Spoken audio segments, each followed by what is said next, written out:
S S ಟಿವಿಯಲ್ಲಿ ಜಾಹೀರಾತು ನೀಡಲು ಈ ನಂಬರಿಗೆ ಸಂಪರ್ಕಿಸಿ. ನಮ್ಮ ತಂದೆಯವರು ದೇವೇಗೌಡರ ಒಡನಾಟ ಆ ಹಿನ್ನೆಲೆಯಲ್ಲಿ ಹಲವಾರು ಬಾರಿ ತಾಯಿಯ ಕೈಯಿಂದ ತನ್ನ ತಿಂದಿರುವಂಥ ಆ ದೇವಸ್ಥಾನ, ಆ ಪ್ರಸಾದ ಎಲ್ಲವೂ ಕೂಡ ನೆನಪು.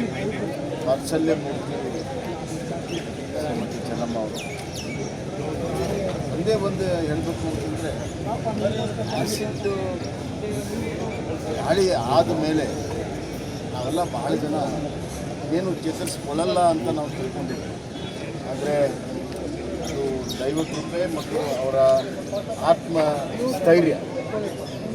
ಆ್ಯಸಿಡ್ ದಾಳಿಯಿಂದ ಹೊರಗಡೆನೂ ಬಂದರು, ಇನ್ನಷ್ಟು ಗಟ್ಟಿಯಾಗಾದರೂ ಮಂಥನವನ್ನು ಮುಂದೆ ನಡೆಸಿದ್ರು. ದೇವೇಗೌಡರಿಗೆ ಒಂದು ದೊಡ್ಡ ಆಶ್ರಯ, ಒಂದು ಸ್ತಂಭವಾಗಿ ಎಲ್ಲ ಸುಖ ದುಃಖಗಳ ಏರುಪೇರುಗಳಲ್ಲಿ ಗಟ್ಟಿಯಾಗಿ ನಿಂತವರು ಚೆನ್ನಮ್ಮ ಅವರ ಒಂದು ಅವ್ರ ನಡೆ ನೋಡಿದಾಗ ಇಂಗ್ಲೀಷಿನ ಗಾದೆ ಇದೆ, there is a woman behind every successful man.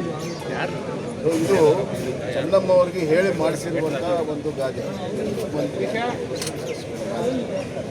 ಹೀಗಾಗಿ ಇವತ್ತು ಚೆನ್ನಮ್ಮ ಅವರನ್ನು ನಾವು ನೋಡುವಂಥ ದೃಷ್ಟಿ ತಾಯಿ ಸಮಾನ.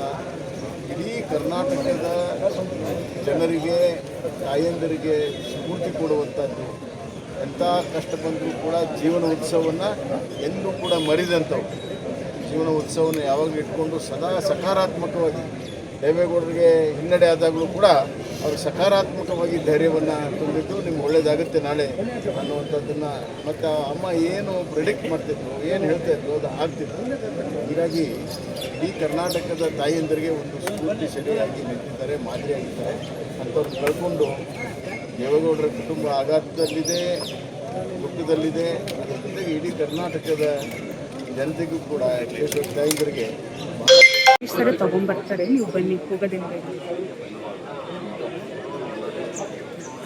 ಬೇಡ ಬೇಡ, ನೀವು ಬನ್ನಿ.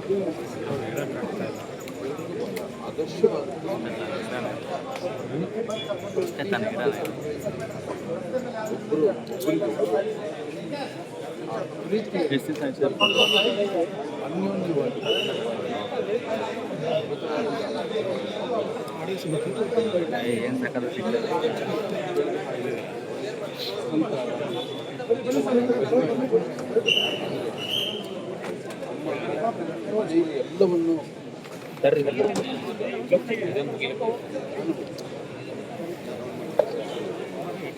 ಎಲ್ಲರೂ ಮನೆಯಲ್ಲಿ ಕೂಡ ಅಷ್ಟು ಸರಳವಾಗಿ